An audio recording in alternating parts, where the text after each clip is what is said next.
is nothing. Only warm primordial blackness. You're conscious ferments in it. No larger than a single grain of malt.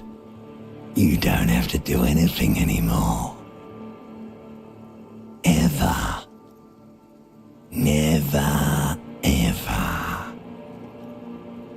Never, ever, ever, baby. An inordinate amount of time passes.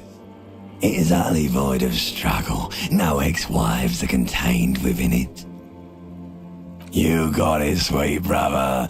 Nothing upon nothing upon nothing. Coming right up, sir. Smooth passage. Alright, nothing town to fuck all borough. Great choice, Elder One. It has always been like this, and it always will. The song of death is sweet and endless. But what is this? Somewhere in the sore, bloated man meet around you. A sensation. Like a fly to the ointment, your conscience sticks to it. The limbed and headed machine of pain and undignified suffering is firing up again. It wants to walk the desert, hurting, longing, dancing to disco music. You can take it. You're a champion.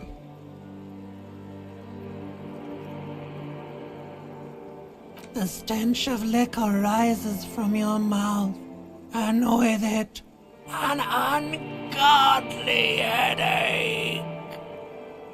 A fiery streak penetrates your skull, trying to force your eyes open. It's a sound, a clarion call from hell.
You hear a jingle. Keys are clinking in the pocket of your flare-cut pants. It says, whirling in rags, on the aluminium keyring. There is a single key on the ring. The number 1 is etched on it. It should open the door.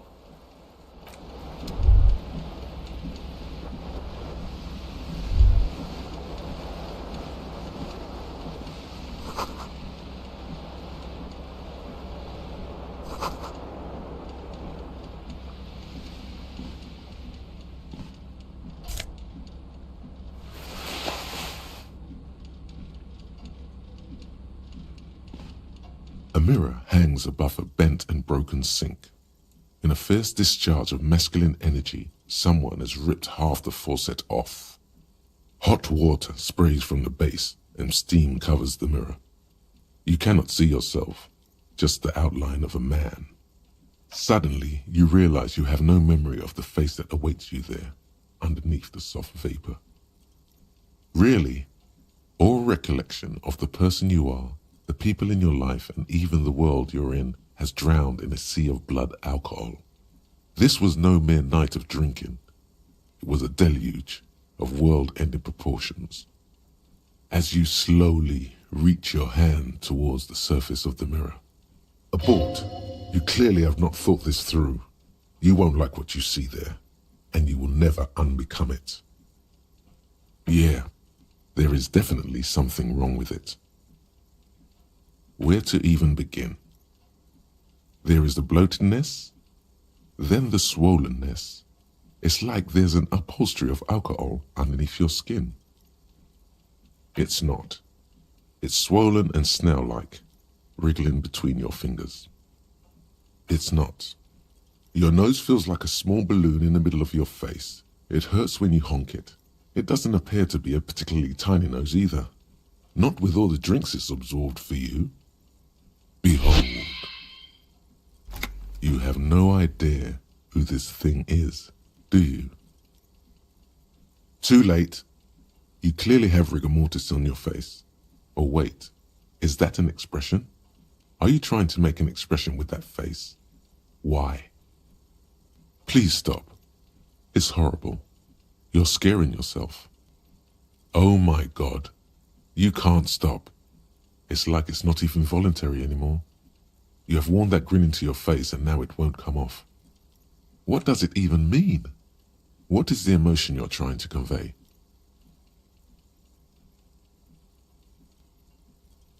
There might have been, 10 years ago.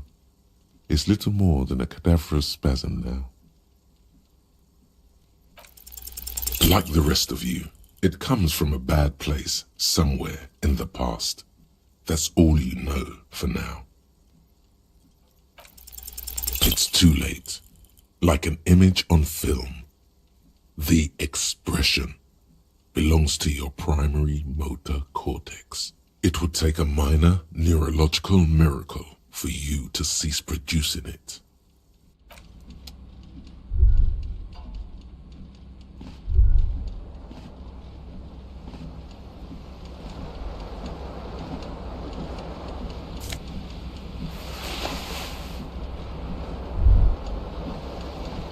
This fan has two chain pull switches. One ends in a tiny fan, the other in a light bulb. A truly horrific necktie has somehow attached itself to one of the blades. The blades come squeaking to a halt. It should be easier to reach the tie now. You swoop up and catch the tie. Snap! It's released from the blade. What you have in your hand is a truly hideous necktie, with 4 or 5 different patterns. The knot reminds you of a noose.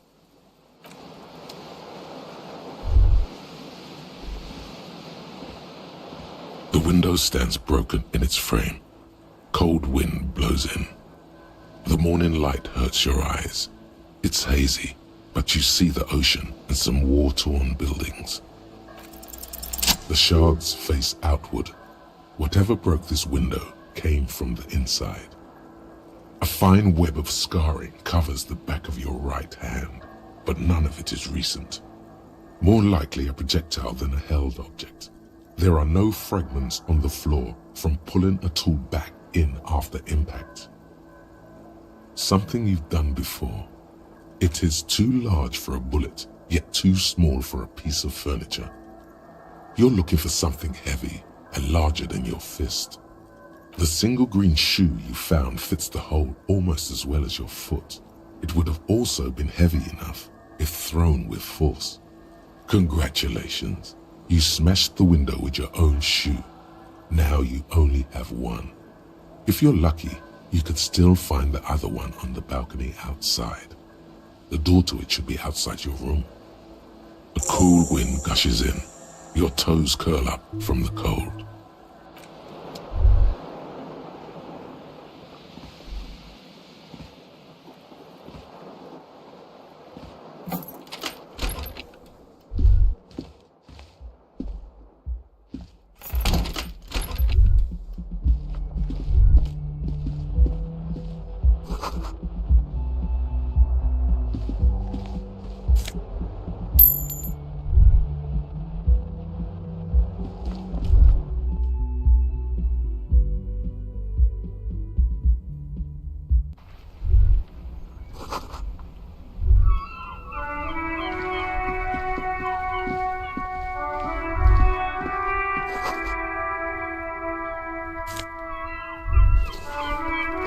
There they both are, 2 identical shoes, both copiously green and indiscriminately snakeskin, reunited on your feet, like 2 baby crocodiles.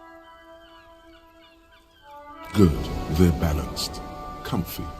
Feels like the only good thing about you right now, truth be told.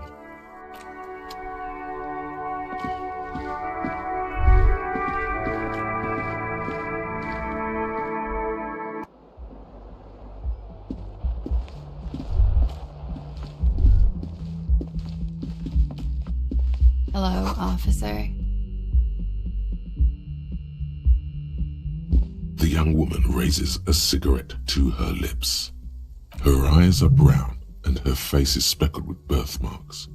She can't be more than 28. No. Because you're a police officer, sir. Okay, cool. I won't. Okay? Sir, you've been here for 3 days. On official police business, as you put it. Couldn't say. In truth, so far, mostly drinking.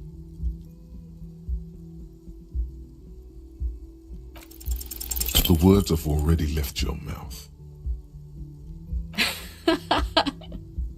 What was that? That's not even how words are used. What did you say? Come on, say it again. No, you see, that's not what you said. You said... Come on, man. Freddy, please. One more time. Goddamn right you did. You crazy asshole, you. What kind of cop are you? Has the time come already?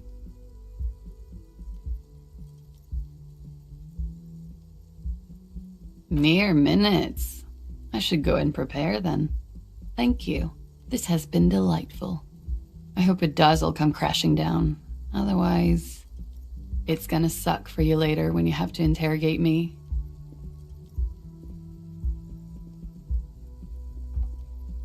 And for the record, no, I didn't do it.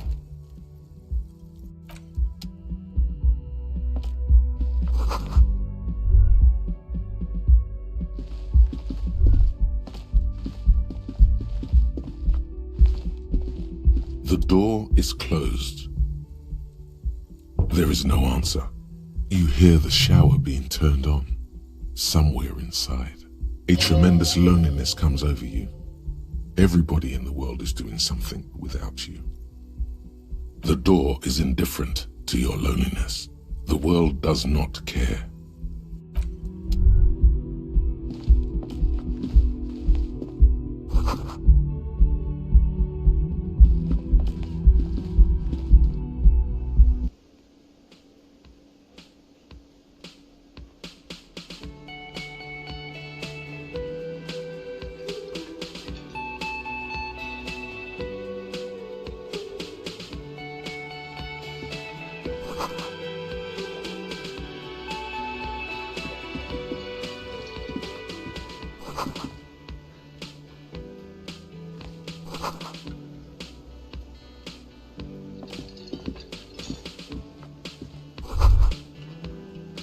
You should totally sing karaoke here, the first chance you get. Your emotions need to be expressed. People need to know your vast, oceanic soul. Utterly. And it needs to be heard. Through a PA system. By other people. You should sing the sad small church song from that tape you found. Thought it was obvious. Serves them right. Wipe that smirk off their face with your sad, tragic song. Who's laughing now? No one. You would need another copy of the tape first, though. The one upstairs is destroyed.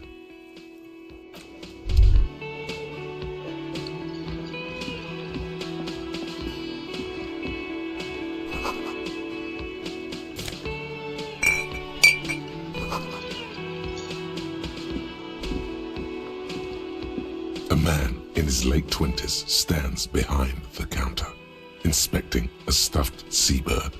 As you approach, He gives you a sideways glance, then looks down again. That was disdain in his eyes. Even now he's purposely ignoring you. Oh no, you're a hero. A real hero cop.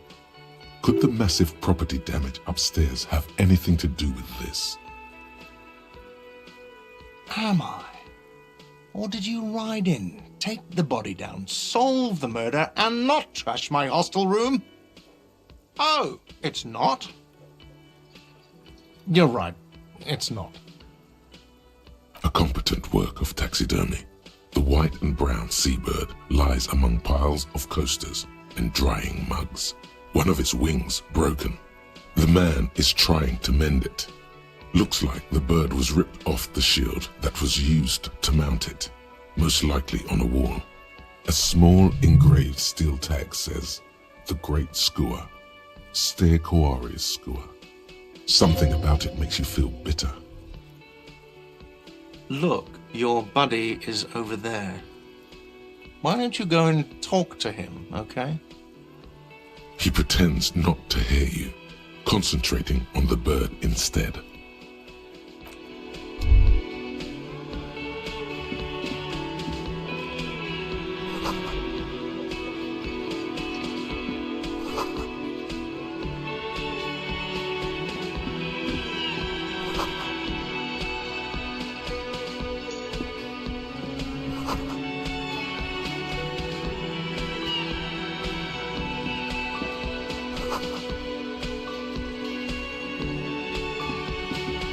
Hello, sweetie. You shouldn't keep your colleague waiting. A bespectacled man in an orange bomber jacket is tapping his foot on the floor. Looks like he's waiting for someone. As you approach, he narrows his eyes and extends his hand in greeting. If an assault were launched on this building right now, if the windows came crashing down and the whole world descended upon you, this man would hurl himself in death's way to save you. You are sure of this, but why? On the sleeve of his bomber jacket, as well as on its back, are the same enigmatic white rectangles as on your blazer. He is your half-brother. Hello, I'm Kim Kitsuragi, Lieutenant, Precinct 57. You must be from the 41st. You realize he's waiting for your name. This is your chance to come up with a really good name for yourself. Get creative. Conceptualize. Concentration makes you squint your eyes. Your name should be deep gold and orange, like a forest fire looming on the horizon, but mixed with the stench of liquor rising from your breath. You're 2 steps closer to it, but there are still many to go. Okay then. It looks like we had a little scheduling error on Sunday. Saturday too, actually. Have you had time to talk to the manager here? If you don't mind, we should talk to him again. Ask him for a rundown of the area, now that I'm here as well. I understand the scene is out back, right? It also wouldn't hurt to assure him the police are finally here. In full force, I mean. Have you mapped out the initial interviews? Good. But even if you haven't, we'll have time for that after we take a look at the coroner's case.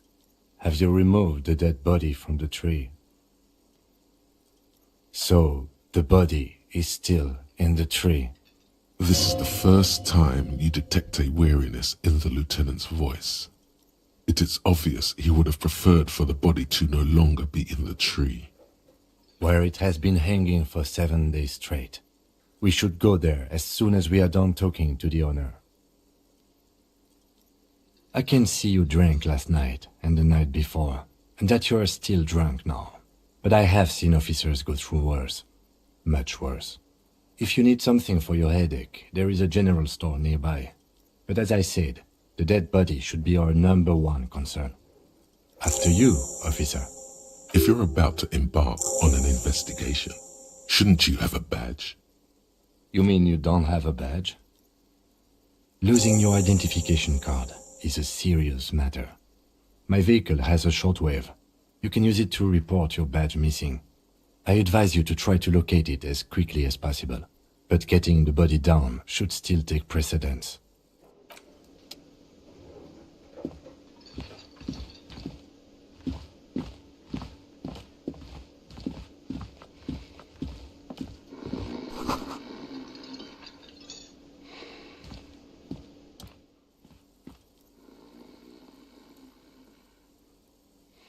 A colourful piece of plastic is dangling from his carabiner.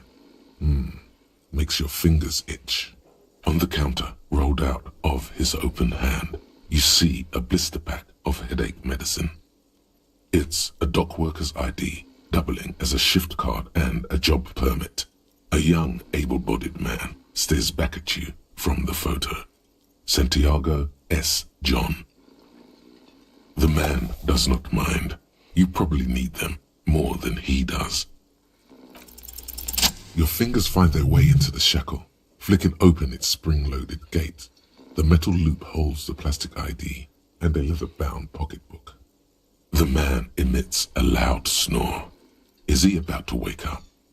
Doesn't look like it, but you never know. Better be quick. Are you positive that what you're doing here is proper police conduct? You can still leave and do nothing. You slip the plastic ID card out of the loop and pocket it. The man continues to snore. No, he's looking the other way, perhaps purposefully. The sleeping dock worker has little to say about your actions. He remains silent. You're not 100% clear what you did here was right, but to hell with it. No idea. Looks like he works for Wild Pines, the logistics company who owns and operates the harbor. Possibly because there's a strike going on in the harbor. There's not much to do aside from drinking and sleeping.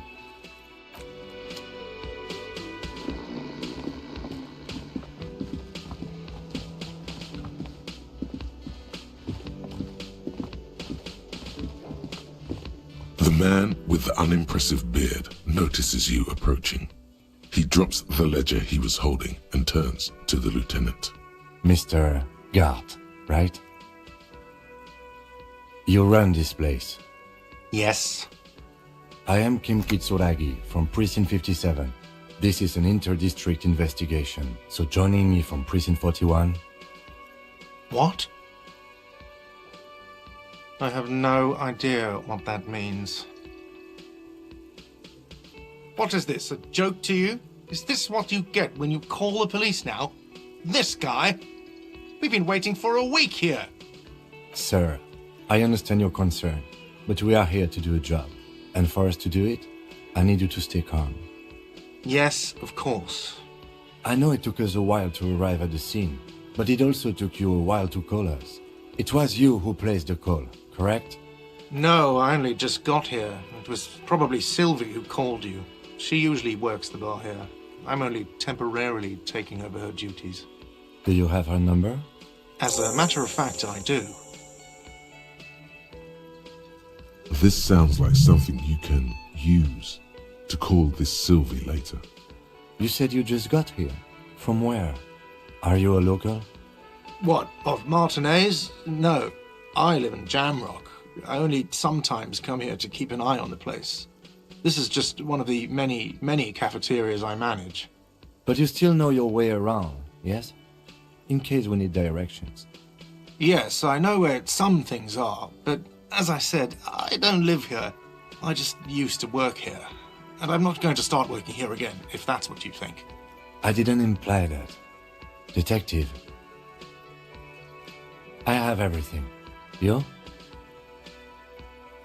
Yes, he means, do you have questions for me, like a police officer would? Behind this building, there's a courtyard. They hoisted him up on a tree there. That's easy. See that door there? First you exit through that. Then, to your right, you should see a big hole in the fence. A really big one. You can get to the courtyard through there. No need for the keys. The hole is big enough for the Franco-Nigerian cavalry to fit through. She went away because none of your business.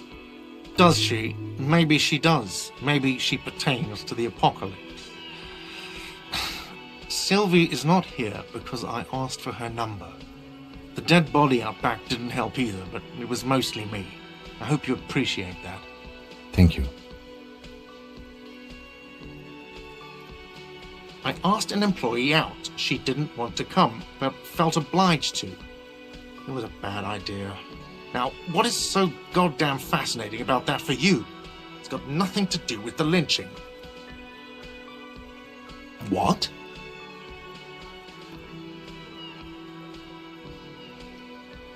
Is that so? Mr. Feminist? Let's go.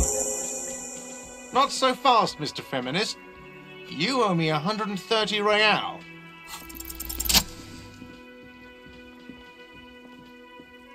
As you blow this joint, behind you a whiny voice shouts. Real mature, man. Real mature.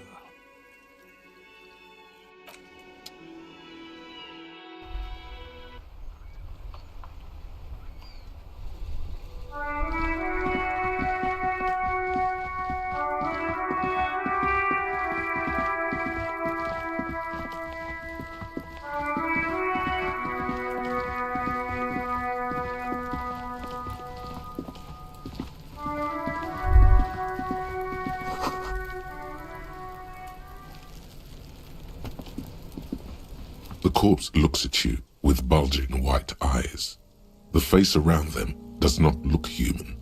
It's swollen and ready to burst. His lips are fish-like and his tongue like a ball gag in his mouth. You seem to be holding your breath. A cargo belt twists his neck at an unnatural angle. The body below appears stiff. It's letting out an ungodly rot. The smell seeps in even through your clenched nostrils. Active decay. It's okay to throw up, officer. No one is judging. He's about to blow! Cock's gonna blow, Kuno! The smell is repulsive. It pushes in from your mouth, more instant and more familiar than anything you'd expected. More fever than odor. It fills your mind, flushing you from within.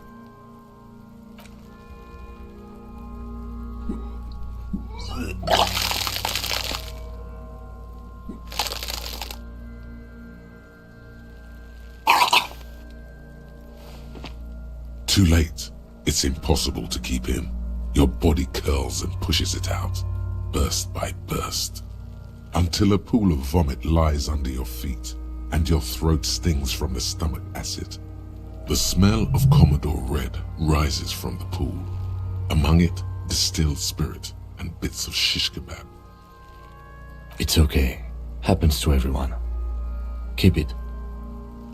The hangover is clearly making these worse for you. You could use some ammonia to clear your head. Sure you do. You just threw up a lot. If you can handle the headache. Some officers use it to deal with cadaverine odor. I can't handle the headache. It's more likely he can handle the smell, unlike you. There is Frit nearby, east of the hostel. They usually have a small apothecary. If they don't... There's a greenhouse here, and a gardener with a wheelbarrow on the corner of the whirling in rags. If she works here, she might have something for the smell.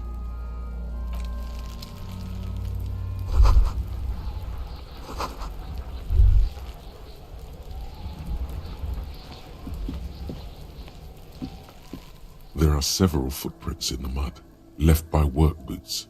Anywhere from 6 to 12 pairs have walked here. Heavy workers' boots with reinforced toes and hobnails, all over the yard. Isn't this something an industrial worker would wear? Noted. Maybe more than 12. No, 8 pairs of boots have shuffled back and forth in the mud. 1. Standard work boot, steel reinforced toes, number 46. 2. Standard work boot, steel reinforced toes, number 44. 3. Hobnailed work boot, steel reinforced toes, number 43. 4. Standard work boot, Number 45 or 46? You don't know. It's a miracle you can tell the prints apart as it is. The cold must have preserved them. 5. Another standard work boot. Steel reinforced toes. Number 44. 6. An aberration. Light as air. Even pace. Same make of boot, but number 41. Impossible to tell. Could also have been an adolescent. The gait is undeveloped. You're not bad. It's as if the whole world darkens. Everything else has a thin film of unimportance on it, and the tracks burn in the middle of it, in a strange, beautiful way. 7. The glowing outline of a standard work boot. Number 46. But the imprints are twice as deep as the others. The weight exceeds 200 kilograms. 8. And yet another standard work boot. Number 44. There's an aberration in the pattern of the sole, however. The right sole is smoother, more worn. How many? I was pretty off then. I counted 20. I never got the hang of it. Hyperopia. Do you see anything out of the ordinary? 200? Could it be the combined weight of two people, one carrying the other who's tied up? Let's say a heavily built worker carrying a similarly built, soon-to-be-dead man. He might be right. 200 kilograms of living weight is unlikely. From here, the boot the victim wears. It's bad, very bad. Before you can heave, the wind changes direction again. The greenhouse plastic flapping in its gusts. He appears to be wearing some kind of armored boots. I can't see any exotic prints here. Someone had to carry him. Are any of the other prints deep enough?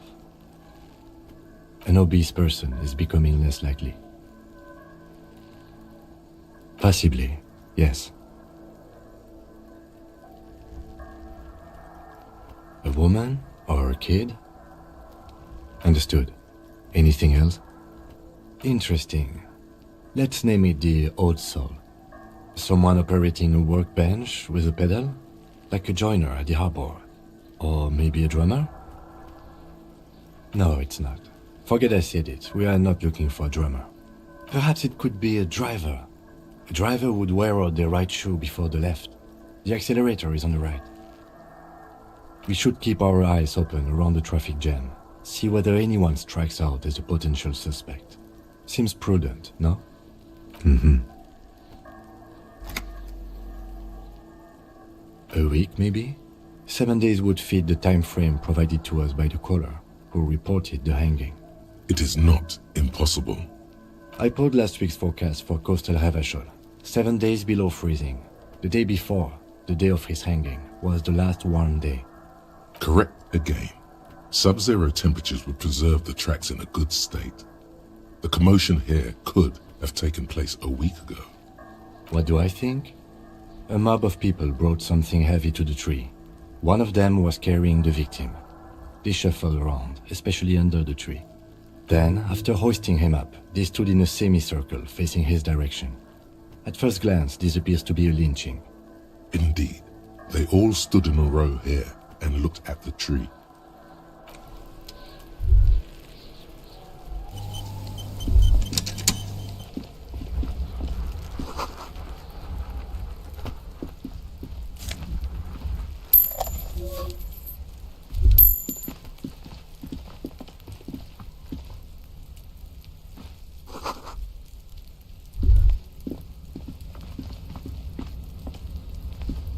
Inconspicuous pile of the roofing material, Eternite. It's nothing. Someone just left some roofing material slanted against an old shack. Because it's nice and orderly, well-laid pallets, easy on the eyes. No, there's more to this. You get this strange feeling. Hard to say. It's gone now. Feelings pass, you see. Especially the small ones.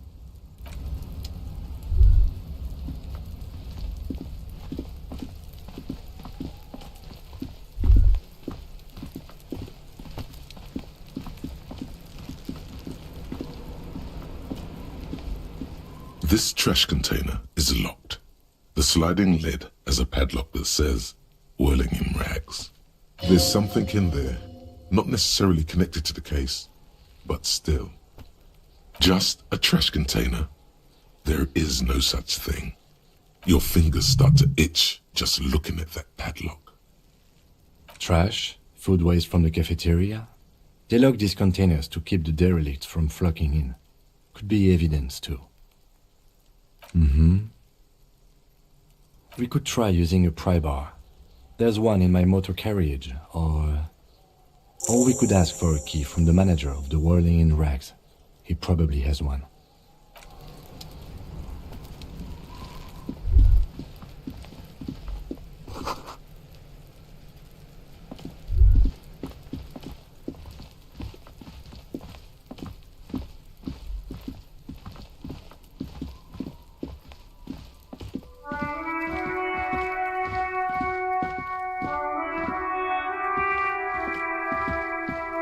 You see a set of tire tracks in the brown slush that covers the plaza mosaic.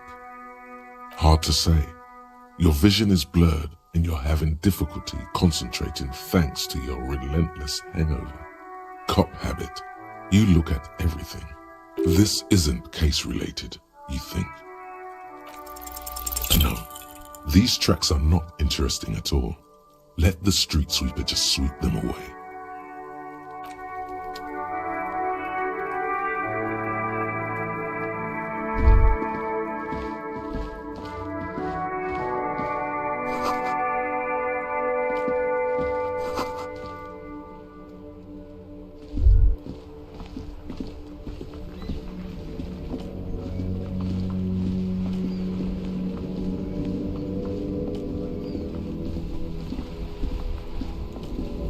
Before you stands a motor carriage.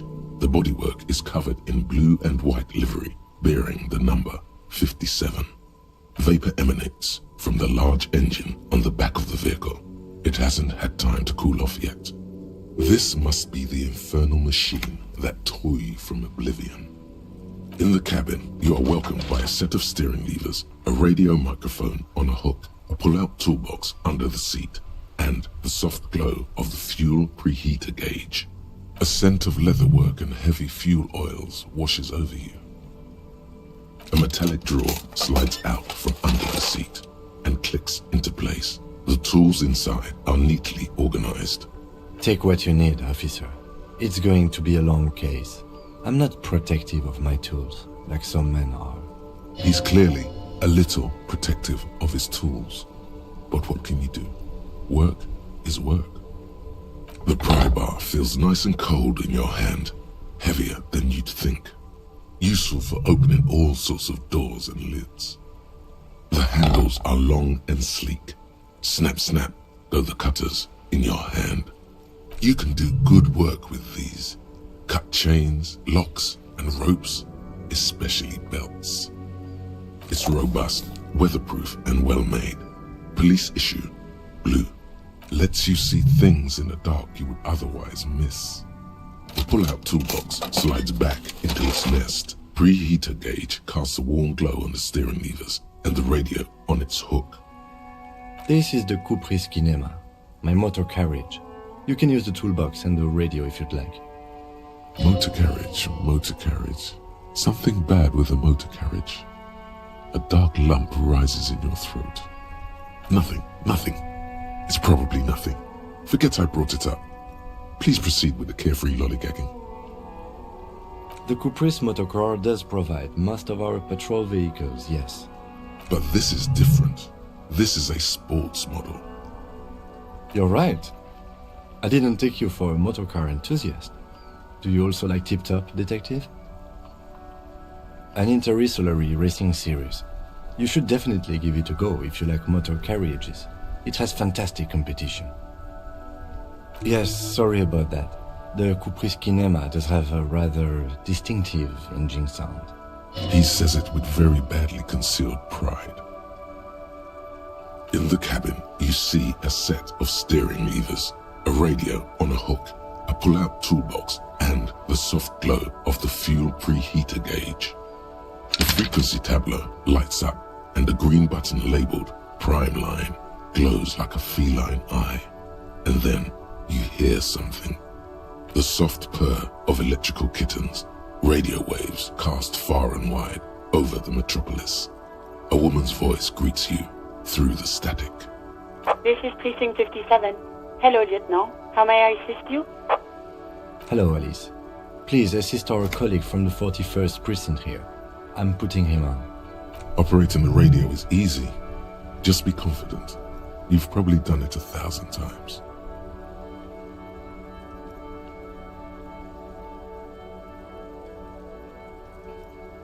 This is Officer Alice Demetri, Precinct 57. How may I assist you? Under the green Prime Line, a yellow saved button catches your eye. You wonder what the lieutenant's default radio station is. As always, it's DJ Mesh and Felicio, and you're listening to Street Freaks FM, bringing you the hottest, the nastiest, the most vulgar. A flock of seagulls takes off nearby, startled by the roaring radio. Right away, the lieutenant reaches into the cabin and turns off the radio. He's not looking at you as he says, Someone must have been messing with the radio, or maybe picked up a random frequency. You wanted the Prime Line, right? Oh, is that what it was called? Go for it. Turn the radio back on while it's still on the Speed Freaks FM. Souped up motor carriage for one bad mama's boy, for the heavier foot and the freakier. God damn it! Look, it helps me to stay alert on long nights, okay? It's a method. I'm not some kind of speed freak or... Thank you. This is Precinct 57. Can I connect you to someone? Of course. What is her number, officer? Yes, hold on. Her number is 005 1944 298. Received. Hold on, officer.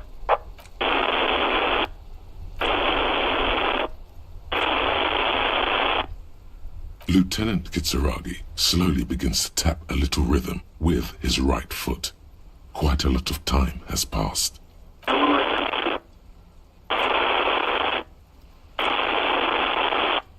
Officer, I have Sylvie Malaika on the line for you.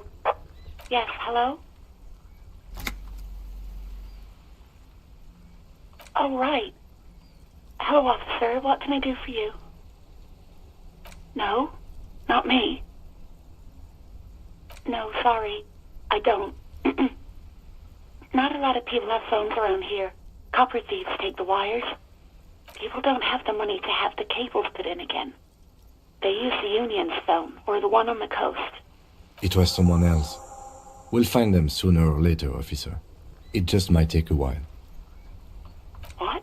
Of course it bothered me. But I thought the Union already knew about the court. No one calls the police. The Union would get angry. You know, what the Union says goes. People listen to them and they take care of their own, which is like everyone here. Legally, no.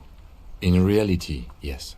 Martinez is de facto policed by the Dock Workers Union. Words are not necessary to feel the lieutenant's discontent for the situation. Okay.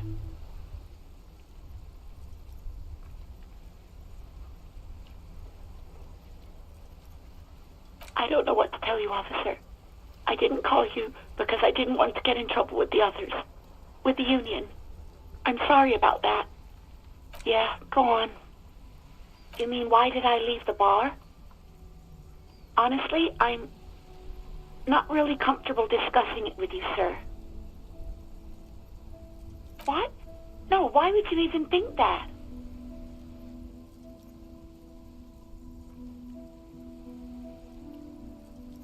Please, don't bring Gar into this. It's none of your business. God, why can't you just mind your own business? She mutters. I already said I don't want to talk about this. You're messing everything up again. I do hope so. Please don't call me again. Bye. No, she doesn't have a problem with you. It must be someone else she's angry about. Some other guy. Like God. Trust me, you wouldn't want to be the guy here. You know how it is. Yak, yak, nag, nag. No, you're the guy. You're Lieutenant Love, matchmaker extraordinaire. Help the poor girl out, lest she turns into a spinster.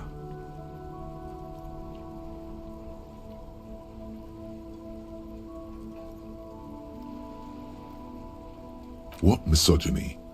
I'm just telling things the way they are. Can't a man be honest in his own head anymore? You have to act, Lieutenant Love. You have to calm that hysteric down. Tell it you've got everything under control. Then go and have a little boys' talk with God himself. Think you can do that, Lieutenant Love?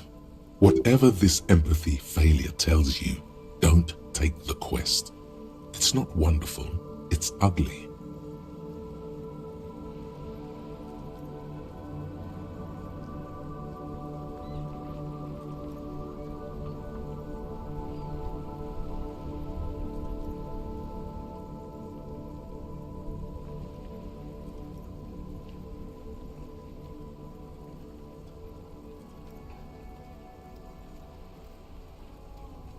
You're just a gimp. What? You want to be more empathetic? Call was terminated by the other party. Anything else, officer? Just a second, officer. 10-2, 10-5. This is 41st. Come in. Over. A scrawny old man sits in a dusty cubicle, smoking, with a large white rectangle sewn on his vest. In front of him is a box-shaped apparatus with an array of wires and antennas. The radio switchboard. 10-4, what's your status? Over. 10-18, 10-20, over. 10-18, 10-20, over. State your message, sir. Over. 10-9, repeat message. Over. 10-4, message received. This is a very serious situation. I need to 10-22 the captain. Over. Is it him? What does he want? Says he lost his badge and needs to report it. He what? He lost his badge? Who lost his badge? Dick fucking Mullen. Who do you think? It's Officer Dick Mullen from the bestseller Dick Mullen and the Lost Identity. Dick Mullen is not your name. It's the name of a fictional detective who would not lose his badge. Defend yourself. Immediately. They're laughing at you.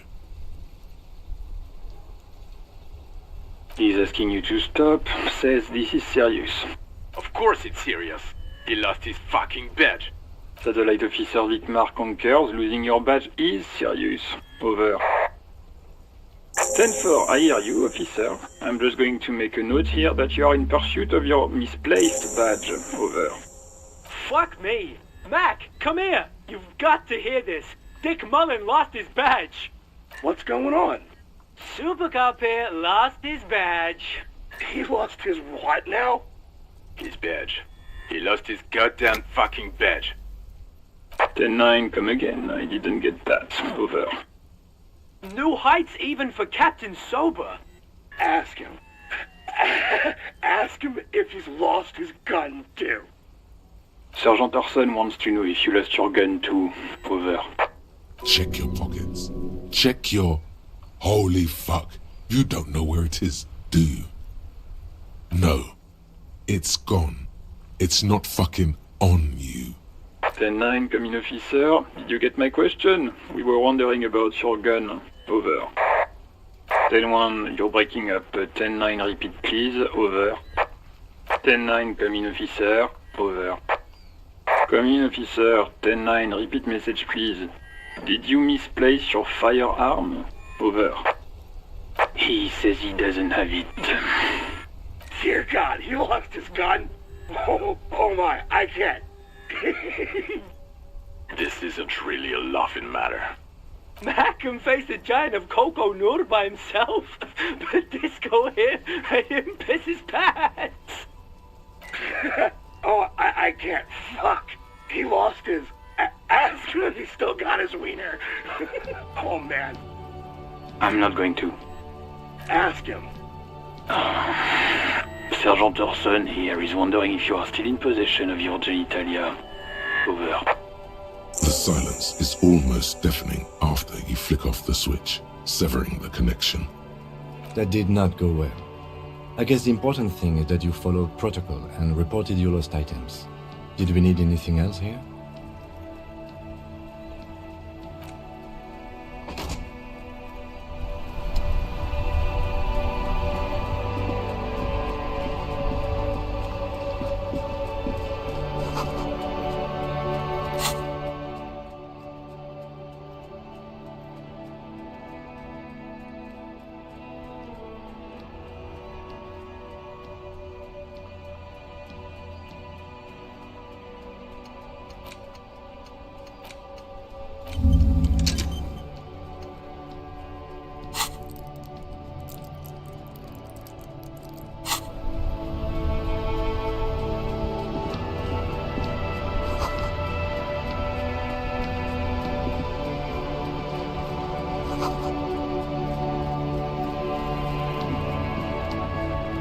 The RCM in Martinez.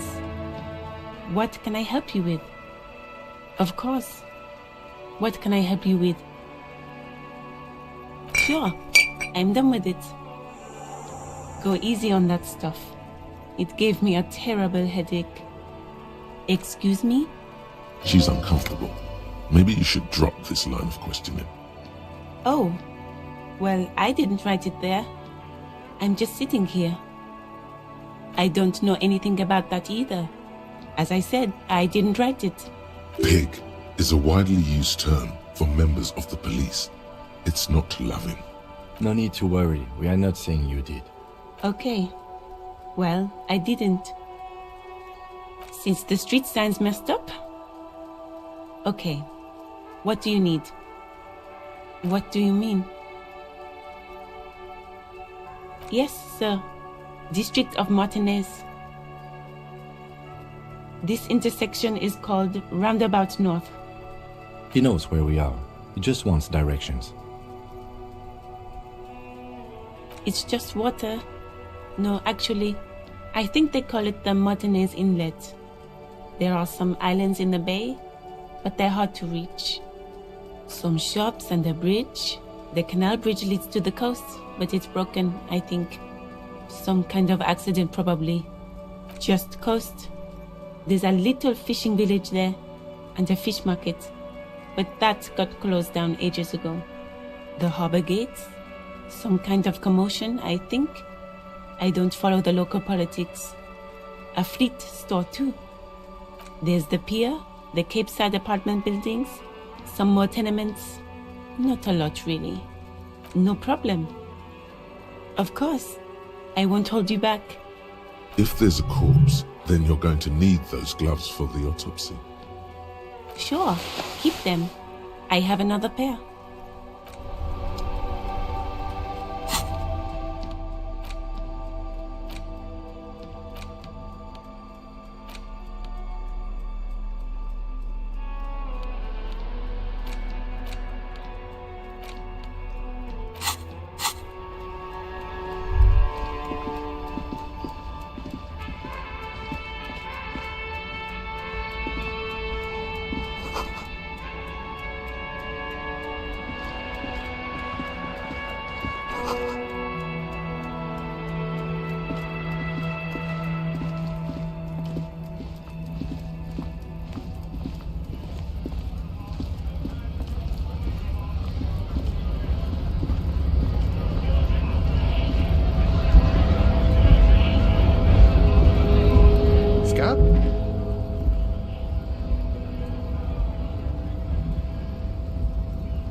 Good one, officer.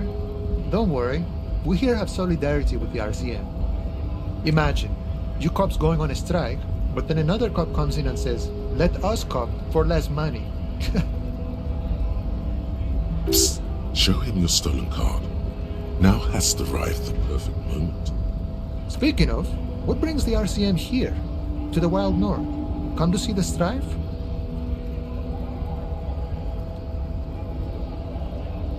You know, serious business. I'm sure the big boss will be glad to tell you. You'll have to ask him first. He's a chatty guy. Wants to talk about the strike. Return once you've met the union boss and are on a better footing with the organization. The man looks at the colorful piece of plastic, then at you, then back at the card, then at you again. But that's not you, officer. From back when you were not a cop, but a heavy-set, dark-skinned dock worker named Santiago John? Highly unlikely. I've known John for several years now. Also, you told me you're a cop, remember? How did you get his shift card? Now you're in a mess. The time hath not arrived. Sorry. Oh, John's been out drinking himself blind again? He should watch his step, that John. Can I have the card? No. It will prove useful still. Believe your thieving fingers. Oh, okay. Good luck with that. So, what do you need?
Nobody betrays your degeneracy.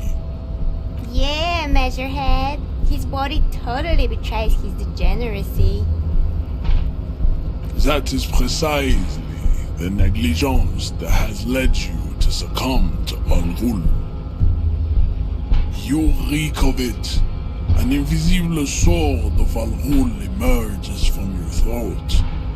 You cannot see it, but others can.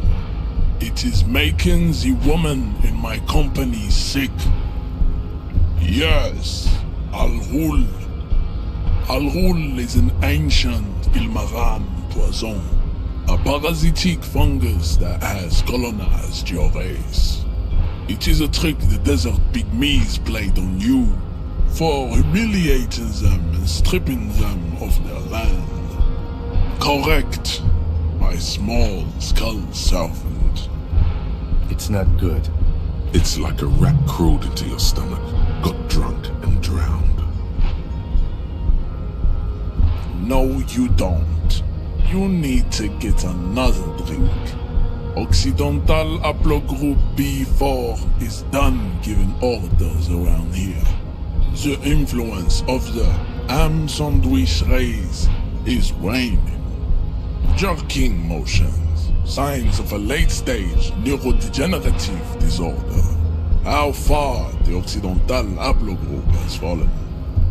You were once a noble and powerful race. You gave the world eugenics, electricity, and powerful weapons of war like missiles and aerostatic aircraft. You made great gains in metallurgy, race theory, and statecraft. You dominated lesser cultures, like the deformed Himians and the inexplicably potato-obsessed Kroikos. But now your ascent to the genetic summit has halted. You are obsessed with sadness and with frivolous pop culture. You will be superseded. Isn't that right, babe? It is, baby, yeah. You know it. There is a button right behind him, just out of reach. It must be the one that opens the door to the harbor.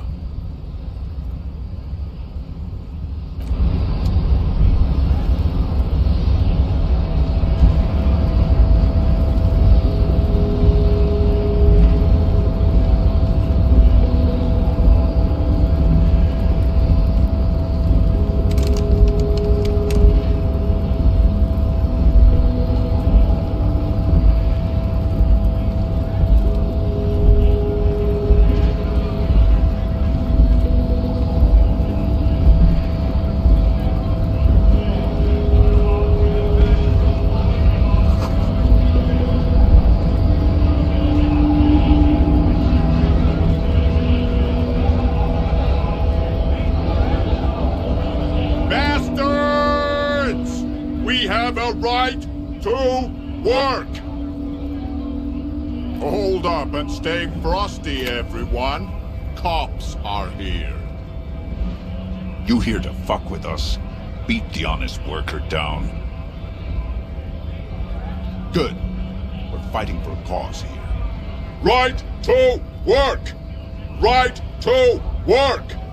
Besides, we're not that different. It helps if people see us talking, cops and strikebreakers together. Shows authorities are on our side. Builds confidence. Rights of people, rights of workers, to have gainful employment, to make a salary, and feed their families. Maybe you should ask them the questions, like why we're not allowed to make a living here. Shame on you! We have families to feed, you piece of shit. So do we, Scott. Have fun. Union shits are on full strike. Don't think they're going to let you through the gates. I'm trying to meet their fat boss. Right to work! It's shameful. Cops doing nothing. You should bring backup. Open up the gates for us. Blockading gainful employment for workers is a crime. We are not picking a side in this just yet, sir. Pity. Let us work! We were promised work. We'd be in there, working, if the bastards hadn't shut the gates. Main gate's locked. Would take heavy ordnance to bust it open. Could try to get in through the secretary's office. Door's locked. The guard's blocking the way to the access panel. And I don't mean the scrawny mesk punk either. I mean head measurer. Or whatever he is. Huge Seminese guy standing up there on the overhead passage. Won't let anyone by. The access panel is right behind him. Bad. Standing on a narrow bridge, he's got a strategically advantageous position. And he's trained. I don't know how the Union has a trained killer up there. But that one's no joke, and my men are tired and hungry. They're workers, not fighters. Why don't you go arrest them instead? I'm sure they've done plenty of criminal shit. They have that look. It would be better for the neighborhood if you went home, at least for now, if you can't get in anyway. No! They will give up eventually. Or get drunk. Leave the button unguarded. Then we charge. Honest men and women, with rights, to work, to be useful. Not toys for corporate interests. We came here to help the harbor run smoothly in time of crisis. If Union fucks don't want work, they ought to let in those who do want work. I have a question. Why do all these men follow your leadership? You think they follow because I'm big and loud? No. They follow the rules of the market, the rules of the economy, because they were given a job to do!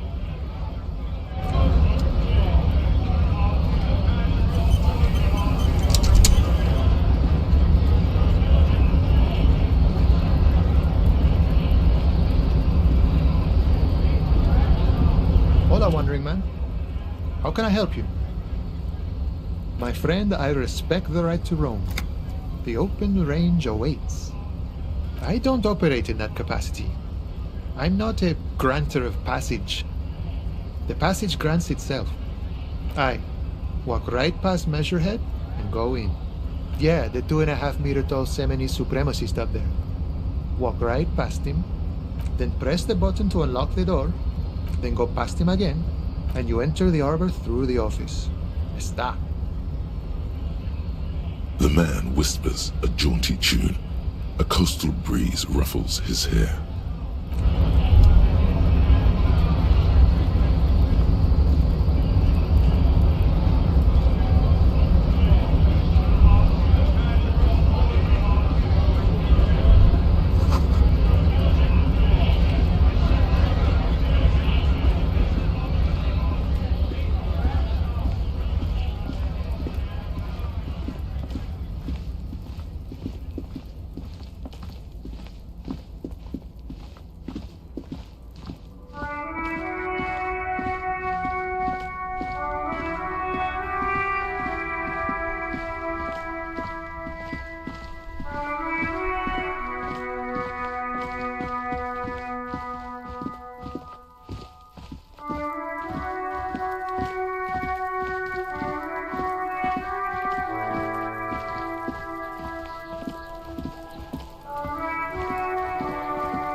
Inconspicuous pile of the roofing material, Eternite.